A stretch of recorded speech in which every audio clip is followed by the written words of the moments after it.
Saya menyampaikan Guys, permohonan maaf bagi kasus jajaran Sudirman guys. JPU, hakim, dan pengacara, dan Sudirman, saya minta maaf. Allah, Semoga KDM.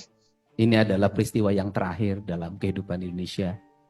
Dan semoga mereka bebas. Terima kasih. Amin. Assalamualaikum Pak Dedi. Salam. Sudirman juga memaafkan pada Pak Dedi. Sebelumnya Pak Dedi itu nggak bersalah sama Dirman. Cuma Dirmannya aja yang suruh sama polisi mau-mauan. Pelan-pelan, pelan-pelan Sudirman. Ya Allah. Bapak Aing. Bapak Aing, Bapak Aing. Selalu mengayomi orang yang kesusahan.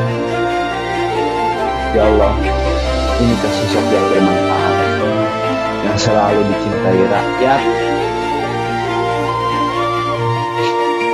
Ya Allah, Bapak Aing, mantap, the best Bapak Aing, the best.